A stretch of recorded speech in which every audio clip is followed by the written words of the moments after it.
Hello, everyone. Welcome to the DCHA Calf Chat. Today we have Axiota Animal Health presenting Rumen Ready, Enhancing Rumen Development in Calves. We have Dr. Craig Lauder, the Axiota Animal Health Technical Services Veterinarian, and Gustavo Maison, University of Kentucky PhD candidate, to present today. Without further ado, Dr. Lauder, take it away. Appreciate it. Thanks for the introduction, Rachel. It's great to be here. We sure appreciate DCHA for all they do for the industry as far as being able to put these together, to be able to come on here, to be able to bring industry in here, to be able to share new and emerging technologies that hopefully can be a benefit for producers out there in the field. It's a pleasure to be able to talk today. It's especially exciting to have Gustavo here along with me to be able to share more about this new technology that's popping up. It's a technology that's been around for quite a while in the feedlot as far as some of these probiotics. But as we've started to explore more of the utilization on the dairy side, especially in these calves, it's exciting to be able to see some of the results that we have and to be able to share some of this with you today. As we talk about calves and the development of calves, really what we're trying to do is we're really trying to get these calves to go from this hutch phase where they're on milk and get them up here to be a productive cow. And what we do during that hutch phase has a lot of impact on what's going to happen into those calves a couple of years down the road to where it really becomes a success for those dairies. But one of the things that we have to remember is that we're still dealing with biology here. As we look at these calves, if they were to stay on their mom, either in more of a cow-calf situation or the way that these calves were designed out in nature, that calf would be with its mom nursing that milk probably for the first 7, 8, 9, 10 months of its life. And so as we look at the way that we do things in the dairy industry and we're trying to maximize efficiency, we're taking something that's going to take months to accomplish naturally, and we're trying to condense that down into weeks.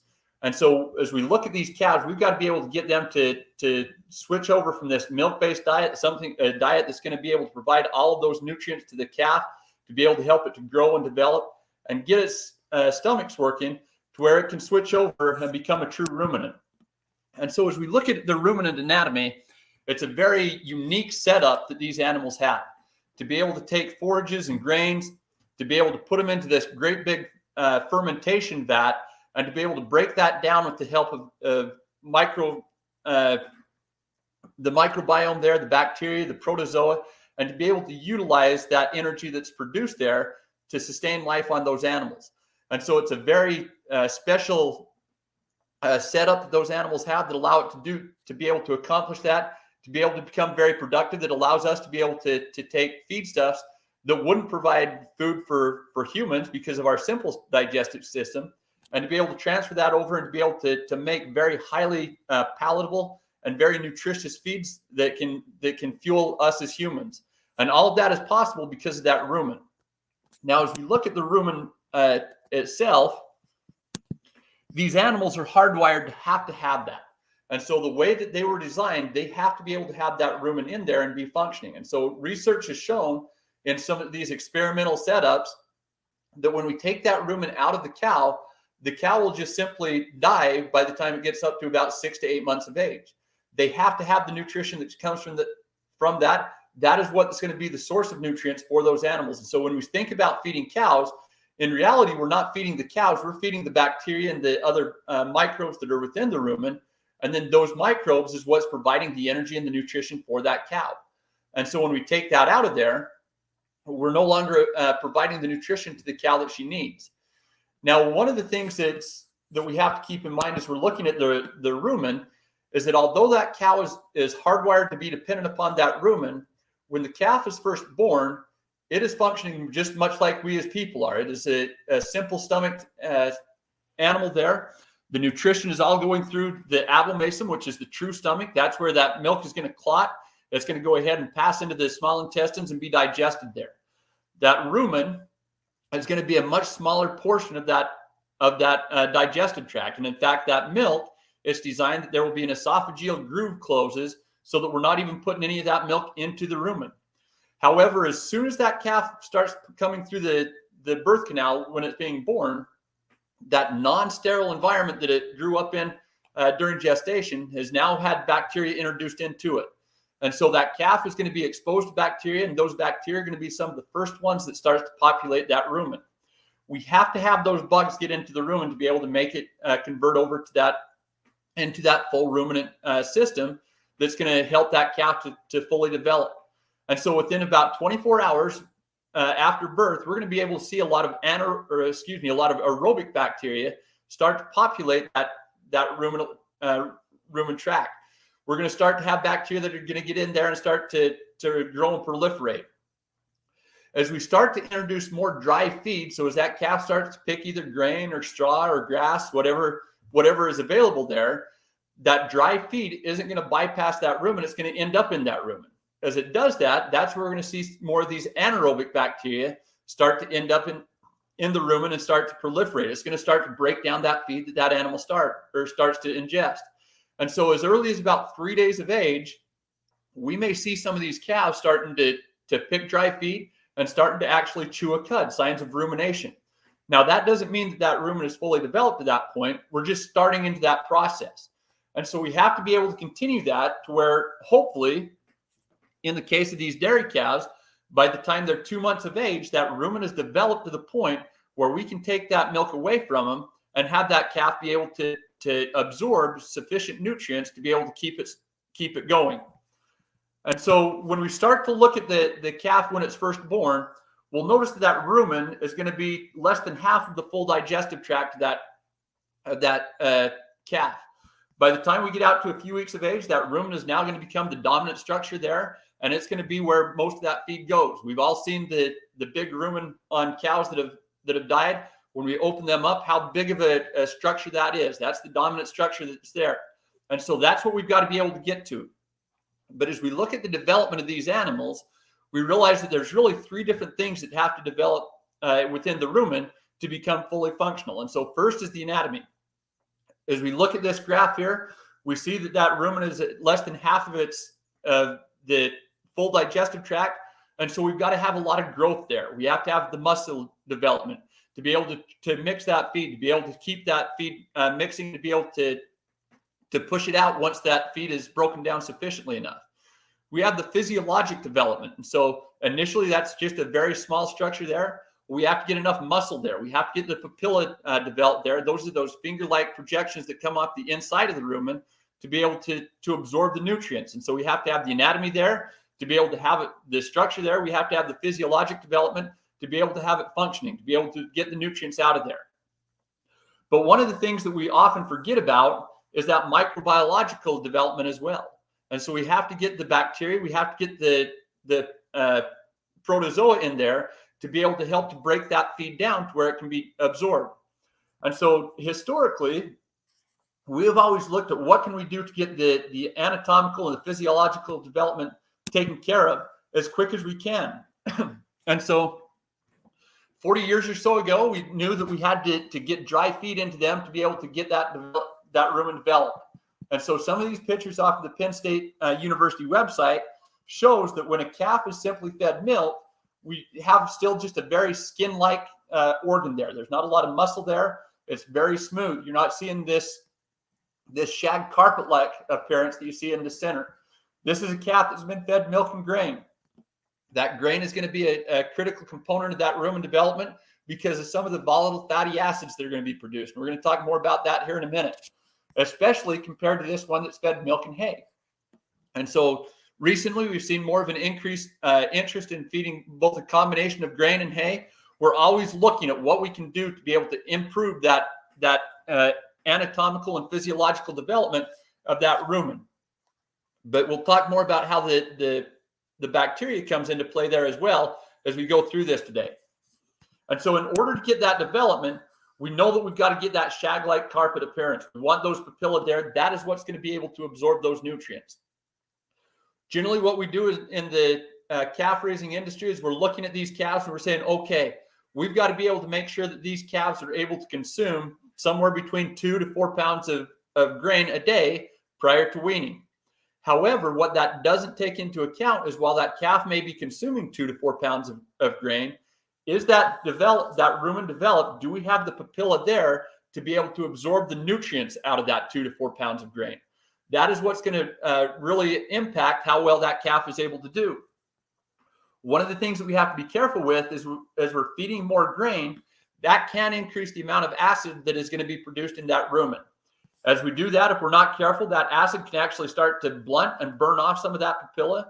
So while we're getting the intakes there, we may still not have the papilla there that can absorb the nutrients and allow that calf to thrive. And so then once we wean the calf, it was consuming the 2 to 4 pounds that we wanted, but then we have that post-weaning slump. The calf isn't able to absorb enough nutrients to keep it going. And so even though it's consuming enough dry matter, we're essentially starving those calves with a full belly. They're still malnourished simply because they're not getting the nutrients that they need into the system. And so we have to look at what we can do to get that rumen developed. As you look at this slide, you might look at this graph and think, boy, there's nothing on it, only a milk only. But if you look really closely down here at the bottom along this x-axis, that is how much of those volatile fatty acids are being absorbed. And so in some of these studies, that's what we're going to do is we have to have those papilla there to be able to absorb those nutrients across there. And so if we look at the infusing some of those volatile fatty acids into these calves, when we've just given milk to that calf, they haven't developed those papilla sufficiently to be able to pull any of those volatile fatty acids back out of the rumen. We're not absorbing anything. And so even though the nutrients are there, they're not getting into the calf system to where they can be utilized for that calf to be able to grow. As we look at a diet, when we go ahead and we switch it over to a diet that includes some dry matter. So now we're going to put some roughage in there. We're going to put some grain in there. But as soon as we get that grain in there, that's where we start to get some of that increase in volatile fatty acid production that is going to lead to some of the increase in papilla development. We start to get that physiologic development going on in there to where we can get the absorption. So now you see that once we go ahead and switch that diet over, we infuse those volatile fatty acids into the rumen. We're getting more of those absorbed out through the papilla into the system to where it can be utilized. The sooner we do that, especially if we start to introduce some of that rumen fluid in there, now not only are we just introducing the dry feed, but we're actually putting some of those microbes into the system that's going to allow that feed to break down. We're now starting to produce some of those volatile fatty acids that are critical for the development of the rumen. So now we're getting that microbiological development along with the physiologic and the anatomical. And so as we do that, that is where we're able to get the best function out of that rumen. And so what are some of these different bacteria that are necessary? What are they producing? And so as we talk about the microbes that are in the rumen, we talk about 3 primary volatile fatty acids that are going to be produced. That's the byproducts that these bacteria are doing. They're going in there. They're breaking down the fiber. They're breaking down the starch. They're breaking down the protein that are within the feed that we're giving to that cow. And they break it down into these 3 volatile fatty acids primarily, our acetate, our propionate, and our butyrate. Propionate is often focused on because that is going to be our 3-chain fatty acid. That's going to be the one that's going to be most readily transformed into glucose in the liver. And so it becomes a very readily available source of energy for those cows. As we look at our older animals, that acetate is going to be important for our milk fat. And so we have to make sure that we have a lot of fiber in there. That's what our fibrobacteria, the bacteria that break down that fiber, is going to be the ones that produce a lot of acetate. But when we start to look at our rumen health, this butyrate is the one that's going to have the biggest impact there. And so we want bacteria that are going to be able to go ahead and produce a lot of butyrate to be able to help that rumen development. Now, as we look at some of the feedstuffs, as we look at some of the grain, one of the things that grain does is it is very readily broken down. That starch is very readily broken down by bacteria. Those bacteria that break that down have a tendency to produce a lot of propionate. That's why we feed a lot of grain to our animals, is it produces more of that propionate that drives a lot of that energy production. So we get a lot of production there. However, as we do that, one of the negative things that happens is we start to get that buildup of those volatile fatty acids. All of those are acids that we just talked about. And so that drops that pH down in the rumen. If we don't manage that correctly, we can start to blunt some of those papilla to where we damage them. We get that subacute ruminal acidosis. And so we have to have ways of being able to handle that. especially because as we start to drop that pH down, other bacteria that really thrive in low acid environments have a tendency to produce more lactic acid, which is going to be a much stronger acid that's going to have a tendency to really blunt a lot more of that papilla as well. And so we have to be able to manage that. We have to be able to keep that all in check. And so as we look at this, we want to make sure that we're limiting our lactic acid production in rumen development. We want to try and maximize our butyrate production. Those are the two things that if we can minimize our lactic acid production, we can drive up our butyrate production. That is what's going to help that papilla to develop to where now when we get those calves out to weaning, we have a calf that not only is able to consume that 2 to 4 pounds of grain, but it absorbs the nutrients out of that 2 to 4 pounds of grain. And so one of the things that we have available to be able to utilize is a rumen native bacteria known as Megasphaera elsdenii. That's a big, long, fancy word. We call it Mega E for short. So one of the things about Mega E is that it was discovered back in the 1950s. And one of the things that it was found to do was it consumes lactic acid. And so we talk about how when we give all these different feeds into the cow, we're simply feeding the bacteria. The feed that the Mega E prefers to utilize actually isn't anything that we feed the cow directly. It's some of those waste products of some of those other bacteria. And so as those other bacteria that are breaking down that starch, that grain in the rumen, they start to produce more lactic acid. The Mega E is the one that's going to go ahead and consume that. So it's taking something that's going to be detrimental to our rumen health. It's minimizing that. It's getting rid of it. It's taking care of it so that it doesn't cause damage to the rumen. And then as it consumes that, it produces butyrate, that volatile fatty acid that is critical for that papilla development. So we're taking something that's detrimental to the rumen away and being able to help that animal to be able to produce essentially the fertilizer to get that rumen up and developed and going quickly. So as we look at what we can do in these calves, what we found is that by utilizing and strategically giving these calves just a single dose of Megasphaera elsdenii, when those calves start to consume grain, we're able to get a better developed rumen. We're putting something in there that's going to be able to help to stabilize that rumen's that microbiome, the bacteria that are in there, to be able to get large enough populations in there. So as those calves start to consume more of that grain, they consume that lactic acid to where it keeps that from burning the papilla and gets more of the papilla developed there with the butyrate. And so as we look at some of the performance there, back in 2015, some research was done and said, okay, well, what happens if we go ahead and we give these calves a dose of Lactapro, the commercially available strain of Mega E? What happens on their rumen development? Are we able to get more rumen development as a consequence of helping with that microbiome development? And so these calves were drenched at 14 days of age. They came back 4 weeks later on day 42. They euthanized these calves. They cut out the rumens and looked at the development there. What they found was that those calves that received the Mega E had heavier rumens. It developed bigger. And so we have more of that anatomical development. We look at the papilla length. We have longer papilla. And so we have more of the physiologic development there. As we look at the density there, there's more of them growing there. And so not only are they longer, there's more of them there. And so we've been able to improve that simply by improving that microbiological development. We've been able to improve the other development of the rumen as well. So we get calves that are better able to function and be able to push on as we move them from that pre-ruminating stage over to that full ruminating stage and have them still be able to grow and thrive post-weaning. And so as we look at this, one of the other big things to keep in mind is that those calves that received the Lactapro, the Mega E, had about 50% more BHBAs or butyrate in that rumen. There's been some studies done back in the last decade that have showed that BHBAs may be a way of monitoring these calves to show that they are ready to be weaned, to be able to take our blood BHBAs, similar to what we're doing on cows after they've freshened, to measure for ketosis, to be able to take some of those same precision strips and look at these calves to be able to improve and guess to know not only do we have adequate intakes, but we've been able to produce enough butyrate to have that papilla develop to be able to better assess what those calves are able to do post-weaning. Now, as we look at some of the things on these calves, a lot of us aren't going to be able to take a camera in and see to make sure that we have enough rumen development there.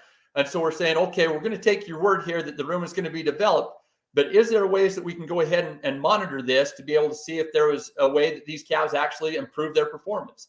If we've got a better developed rumen, those calves should be able to grow better. And so Dr. Masson, Gustavo, was able to recognize that and say, hey, if this is really what's happening, we should be able to see some increase in performance on the calf side as well, just as far as growth goes. And so we're fortunate today to have Gustavo, who's the primary researcher on that project, to be able to be with us today. And we're going to go ahead and turn it over to him to take us through that study and some of the results that he saw as he was doing that on that calf development. Thank you, Dr. Lauder, for the introduction. Thank you, Axiota, as well, and DCHA for the opportunity to be sharing my research here. I'm just going to jump a little bit straight in. For this research, we just wanted to look at the effects that Megasphaero, Mega E, had on the performance and the rumen development of dairy beef crossbred calves. Like in the end, we ended up utilizing crossbred calves for this study. The industry today is changing. We're seeing an increase in beef semen adoption and more producer rearing crossbred calves. We really don't have a lot of information on them. And also this was a terminal study, so we ended up choosing crossbreds for this study. For this study, we enrolled 31 calves. Next slide, please. For this study, we enrolled 31 calves, Holstein Angus calves here at the University of Kentucky, and they were divided in 2 blocks for 76 days each block. The calves were around a week old when they arrived here in Kentucky, and we had them individually housed, as you can see here on the picture on the right, in a temperature-controlled room. These calves had access to a grain and calf starter throughout and water throughout the study. So when the calves arrived, we divided them into 3 different treatments. We had a placebo treatment where we call on our graphs and tables ME0. We had calves that received the commercial Mega E strain on day 15 of study, so around 21 days of age.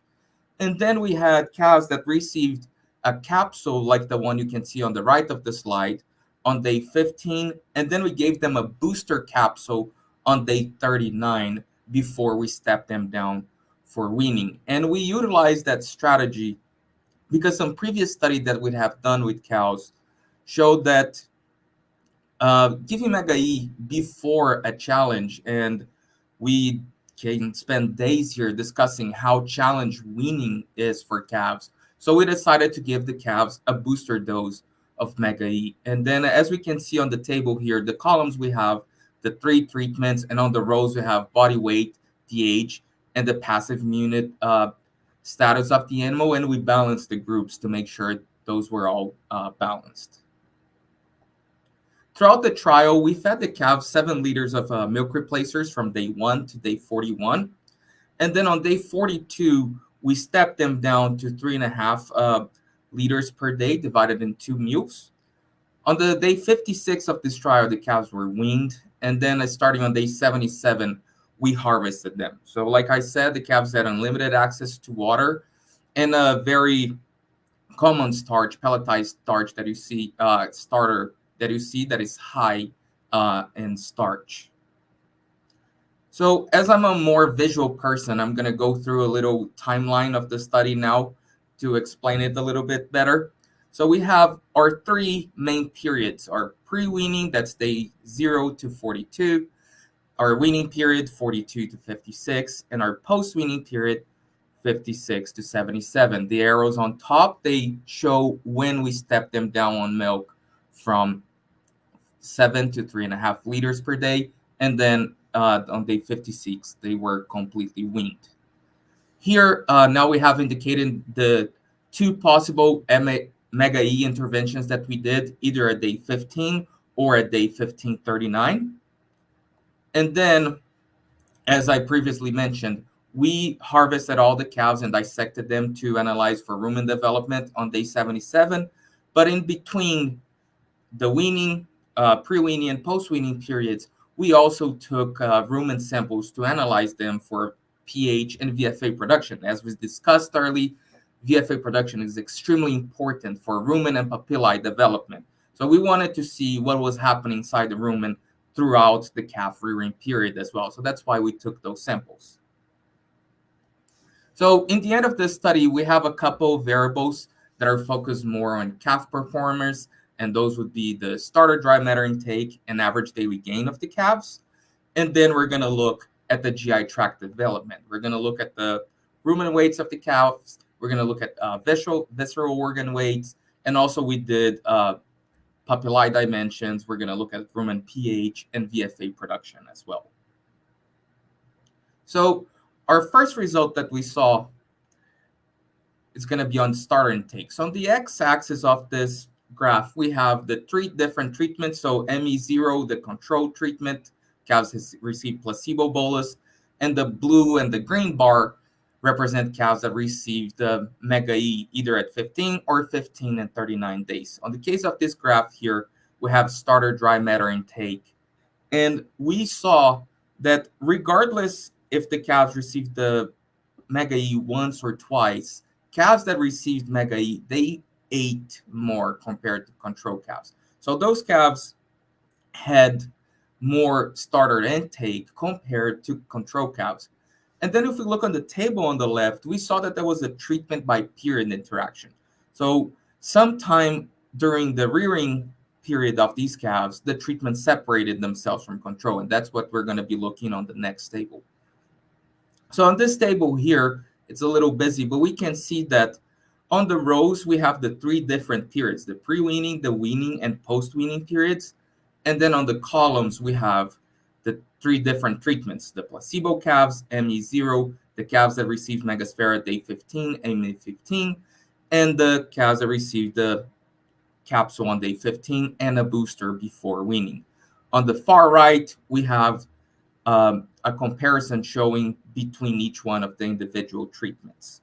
So as we can see, during the weaning and post-weaning periods, mainly, the calves that received the probiotic with Mega E, they ate more during the weaning and post-weaning periods. And as we were talking before, prepping the calf for these stressful periods is extremely important, right? We have plenty of literature showing how poor solid feed intake during the pre-weaning period has been associated with poor performance post-weaning as well. So we were able to intervene with Mega E and show that these calves that received Mega E during the weaning and post-weaning periods had more feed intake compared to control.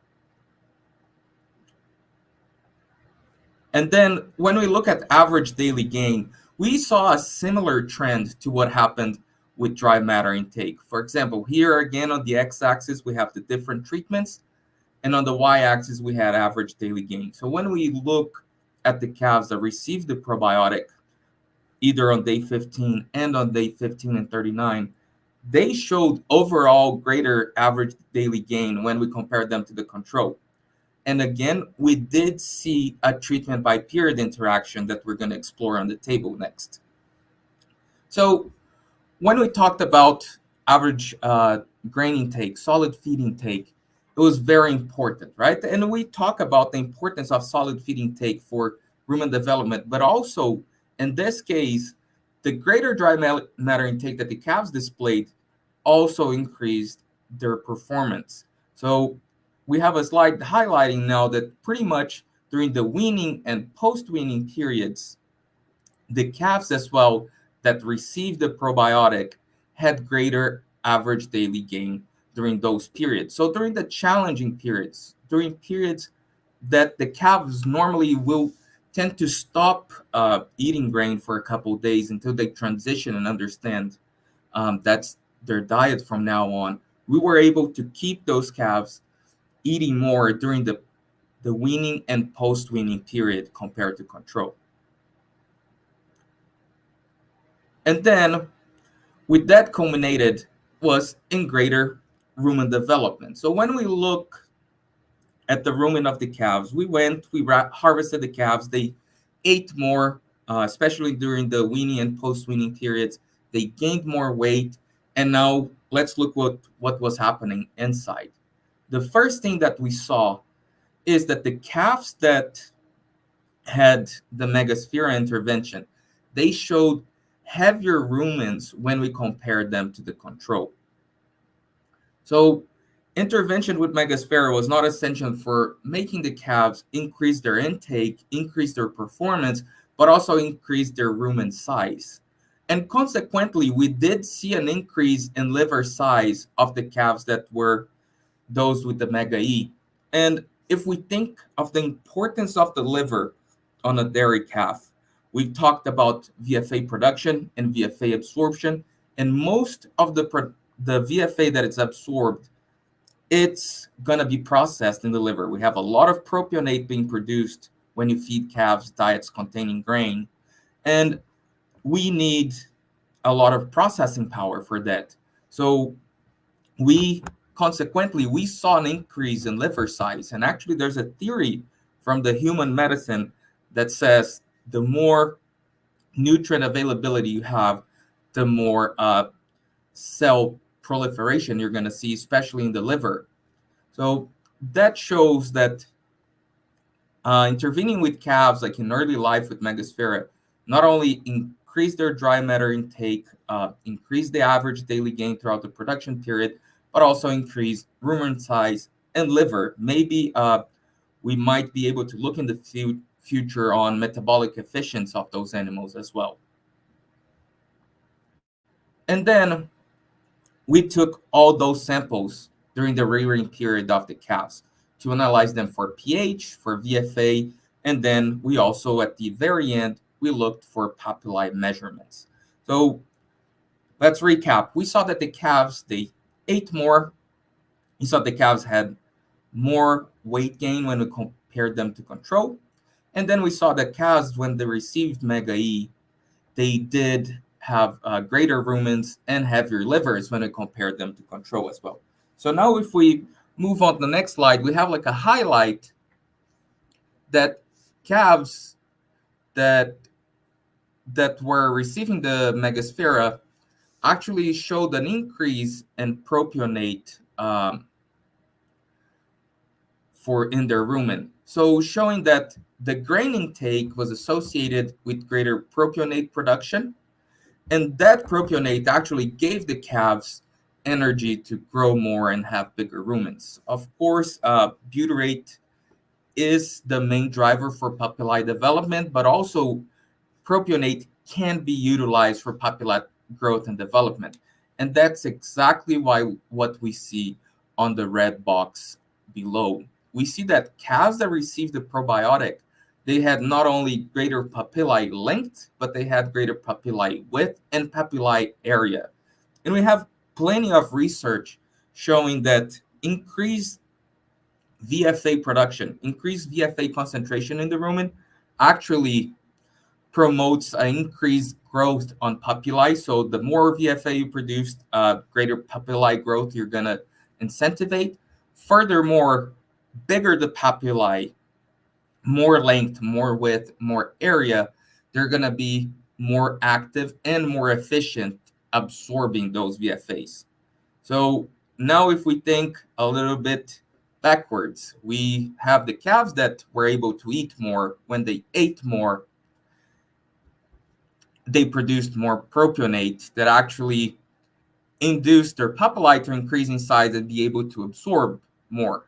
So they're absorbing more VFA, they have more energy available, they were able to grow more just because of all those associations. So more grain, more VFA, bigger papillae, bigger energy disposable for the animal to use for growth and development. So in the end, in this study, we were able to conclude that early life intervention with the Mega E capsule not only improved animal performance, but also improved rumen development in size and in function as well. So we had more papillae and bigger papillae when we compared them to control calves. But I think there's a lot of opportunity. In this case, we did individually housed calves and that were crossbred as well. But there's calf rearing strategies, they vary a lot in the dairy industry. So there's a lot of opportunities for adoptions as well. For example, on the right here, we have the first calf. The calf has like a couple leg tags, a couple accelerometers on them. And then on the right, we see a calf on the automated feeding system. So we have the availability of accelerometers to monitor animal behavior. We have automated milk and calf starter feeders that are available for producers to use. And those technologies, they collect a lot of data as well. And there is an opportunity to develop technology-based as well alerts to see calves that might not be able to perform well during the weaning period and propose strategic interventions with Megasphaera. Whereas we show that early life utilization of this probiotic bacteria is very successful on calf development, but we might be able to use it strategically in calves that we see that might not do well during the weaning period and try to give them a boost as well. I think that's another opportunity of use of the Megasphaera, and it can be adopted in various ways across different systems. With that, I'm going to bounce back to Dr. Lauder. Thank you.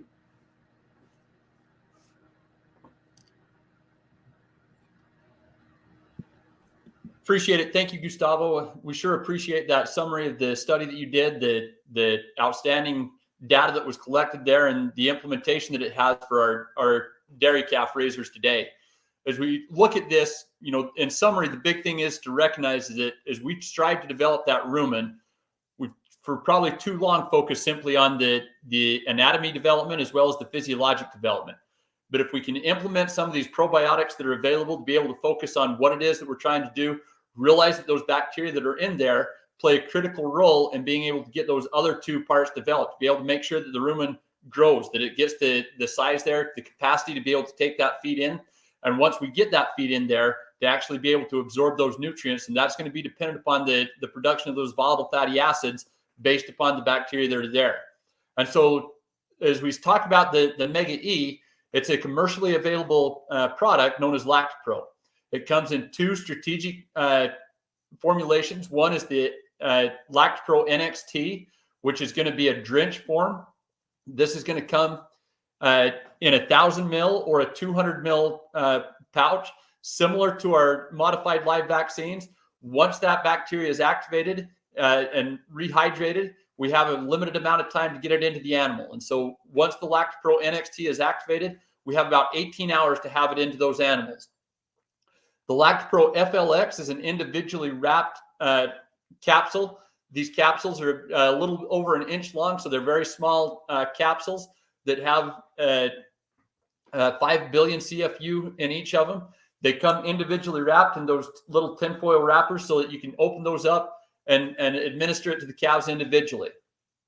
Because Megasphaera elsdenii is an anaerobic bacteria, we do have to try and keep it out of the presence of oxygen. And so that's why you'll see that these are all individually wrapped. We try and do everything that we can to avoid the exposure to oxygen so that once the product gets to the farm, it is still very viable. So you're going to be able to get into the rumen. It's going to be reactivated. It's going to be able to go ahead and start to proliferate to give us those benefits that we want to see on our animals. So with that, we sure appreciate you guys joining us today. And we'd like to go ahead and open it up to any questions that you guys may have that have been here and joined us for this discussion.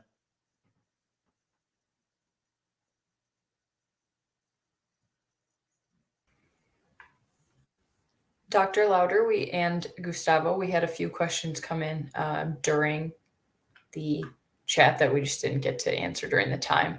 The first one was, how does the form of grain affect the growth of calves? Is it really important to have pellets or extruded grain? And what about feeding TMR from day one?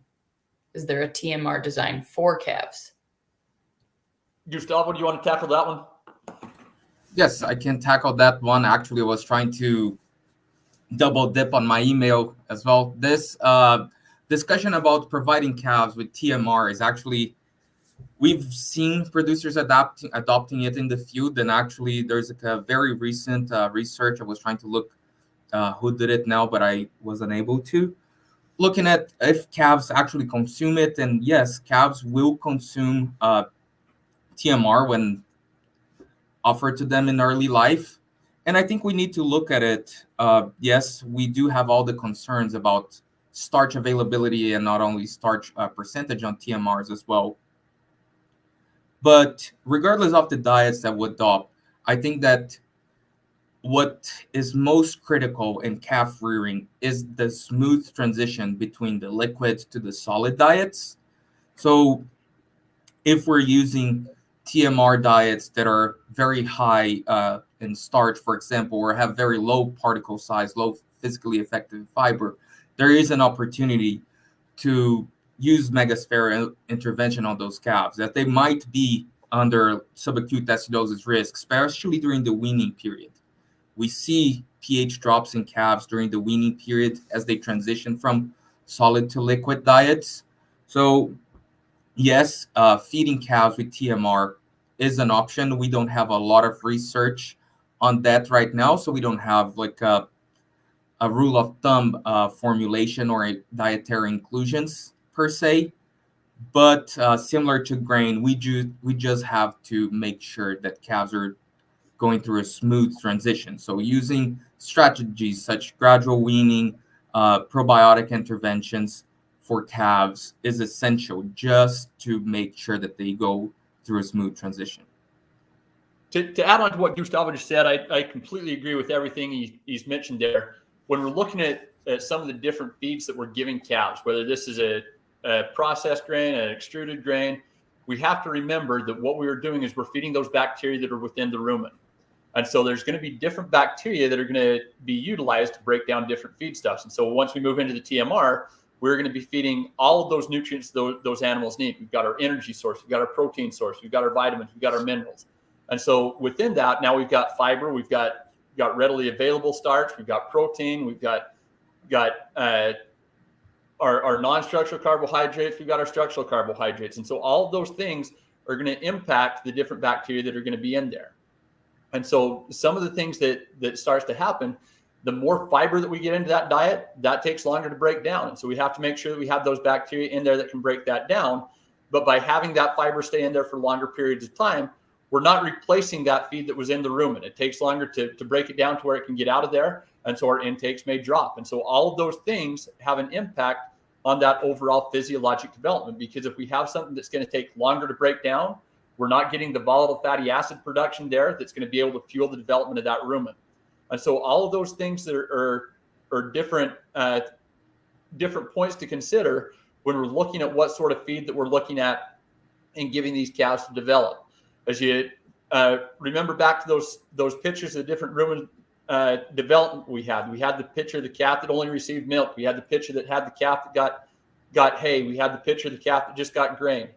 That's really what's going on there, is simply based on how fast that feed is able to break down and be digested, how fast the bacteria is able to get rid of it to where more feed can get in there, is what's going to ultimately lead to that rumen development. We have to get those nutrients. We have to be able to release the nutrients from the feed. And the longer that it takes to get there, the slower the development process is going to be. And along those same lines, another question came in. What about when raising grass-fed calves? Grain is prohibited in that kind of operation.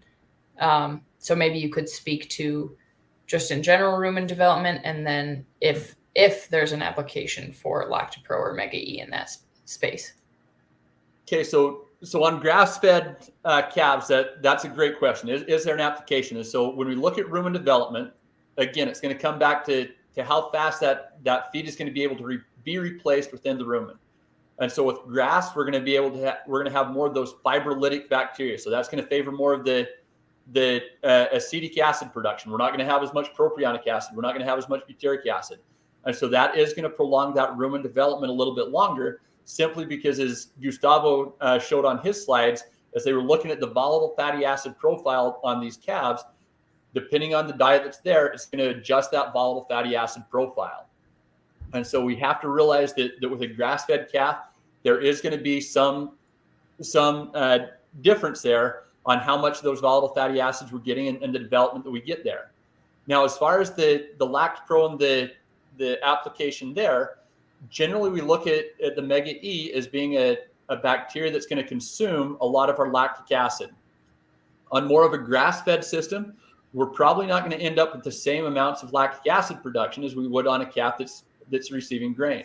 Those calves that are receiving grain, that starch, that energy that's in the grain is much more readily fermentable. So it's a much quicker buildup of those acids that are going to be produced by the bacteria in the rumen that we have to take into account. And so on that grass-fed, that's going to slow that down. We're not going to get that buildup there. One of the things that we hope to be able to do more research on, as Gustavo talked about, was that feed intake. Is there something here that helps to drive feed intake as well? Right now, we see that, but we're not sure if it's dependent upon that lactic acid being available. Perhaps there is something else this bacteria is doing. As we talk about that microbiological development spurring that physiological and that anatomical development. Perhaps there is something else that these bacteria are producing that helps to really drive intake. Hopefully within the next few years, we may have some more research available that shows that, yes, even on a grass-fed system, by giving the Lactopro with the Mega E, that there is something there that really helps to increase our intake to where those calves start to consume more. We know that as those calves consume more, that's going to get more energy in there. It's going to allow more of that energy to be released. And so hopefully we can go ahead and find that out as we move forward with this product. Gustavo, anything to add there? I have like a quick thing to add. I think that you were spot on it. And one thing that we have to be careful, again, especially on pasture-reared animals as well, and as any sort of animal, is abrupt changes in the diet, right? Sometimes we have that lush, beautiful, let's say an alfalfa plot that we just want to run animals for a day. We have to understand that pastures that have high nitrogen availability, high protein availability, and low fiber, for example, they might also cause acidosis on the calves. We might have a little bit of buildup of ammonia in the rumen and drops in pH. So it is important as well, even on pasture management systems without the inclusion of grain, to be careful with those abrupt transitions between dietary compositions of the pasture. So if we see that a big difference between what the animals are grazing right now to what's going to be next on the next paddock, maybe there is an opportunity there to use some sort of probiotic or Mega E intervention just to ease that transition into a pasture that might induce acidosis on the animals.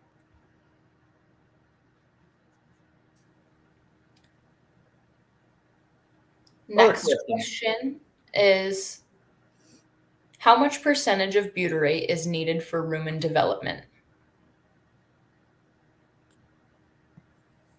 Gustavo, do you know that?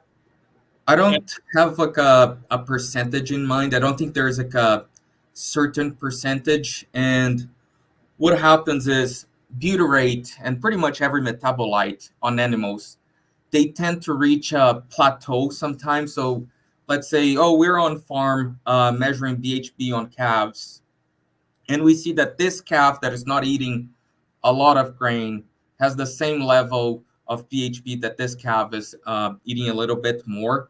Sometimes animals, they have different physiological limitations. So by sticking to a single number to make a decision, it makes it really hard. So we tend to stay away single indicators of BHB levels for either in the rumen or in the blood as well, because the more we see research done, the more we see that animals vary among themselves. Absolutely. So that there was a paper done back in 2016 by Dylan and his group that did show that there was a correlation there between butyrate production and rumen development.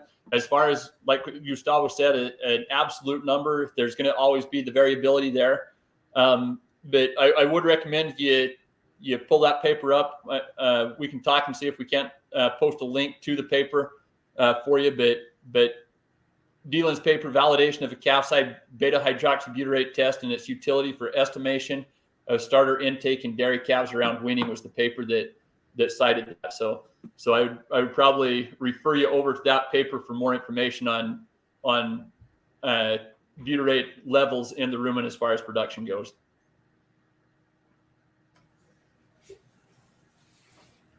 Thank you for those comments, Dr. Lauder and Gustavo. The next question is, do you think blood BHB of calves is associated with their rumen's BHB content?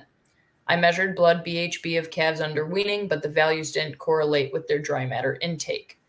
I also got BHB values from newborn calves' blood samples. It is not logical to me. What are your thoughts? So, so one thing is to realize that some of it doesn't necessarily have to be intakes as much as how much is being fermented in there. And so we may have a calf that is, as we get more, or we may have lower intakes but higher BHBA levels simply because of that calf, that BHB is going to be indicative of how much butyrate is available to help that development of the rumen. And so as we look at this, yes, there's the paper that we just discussed and cited. That is one that's looking at that. As we're moving forward, we're always going to be trying to implement new technologies as to how we can measure this to better guess and to better estimate when these calves are ready. As we talked about right at the start of this presentation, we're still dealing with biology. We're trying to do our best ways to be able to manage biology and to speed that biology up. And so we're going to continue as this becomes more and more of a topic as we increase in our technologies as far as being able to measure some of these things.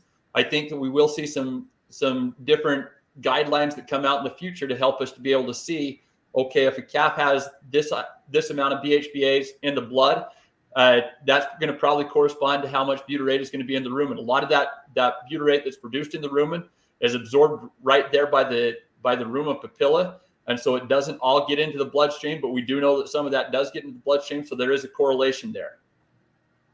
Yes, I think that just adding on a little bit, yes, BHB will be absorbed and some would be utilized in the papilla themselves and not make it to the bloodstream. Some of it will make it to the bloodstream. And also we need to make sure that whenever we're using those tests, like you're measuring BHB at that calf at that specific time. So let's say that the calf, yes, has been eating concentrate at a high level, but hasn't had a meal in the past 4 or 5 hours. You might take a blood sample that BHB will be low because there's not a lot being produced and being absorbed in the rumen at that moment that you took the sample. So we have to understand the variability of each animal, but we also have to understand the limitations of the sample that we take. So that's why we push a lot for maybe precision technologies that they're measuring the calves, like behavior, sometimes some physiological measurements throughout time. So we have an understanding of what's going on. So maybe if you're measuring BHB on your farm and seeing levels that really don't correspond to what you would be expecting, maybe try sampling them at a different time and see if maybe you're not getting that sampling period where the calf is not absorbing much because just is in between meal bouts.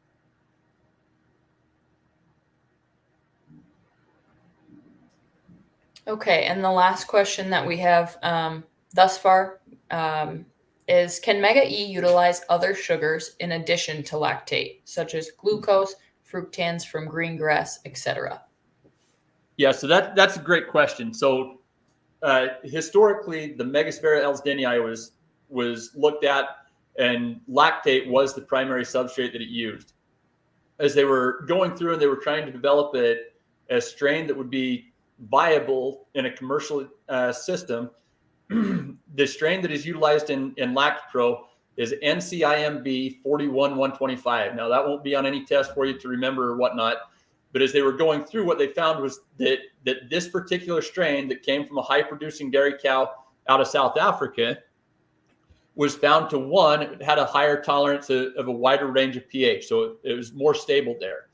But the other thing was that it was also found to be able to use other glucose substrates, such as maltose and dextrose, were some of the ones that it looked at to be able to be functional. And so this particular strain is capable of utilizing other sugars to be able to survive and proliferate. But just like the other strains, It does still prefer the lactate to be able to proliferate the most quickly and the most rapidly and the most efficiently, but it can survive and will survive on other sugars that are going to be found in the diet.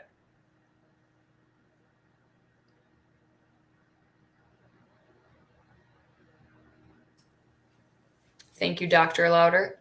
With that is all of the questions. If there are no more questions, I'd like to thank Gustavo and Dr. Lauder for presenting this today. And if you do have any questions, you can certainly reach out to Axiota. We have a Facebook page and a website where you can find us to contact Dr. Lauder, or we can put you in contact with Gustavo. Thank you. Thank you. Thanks for being here.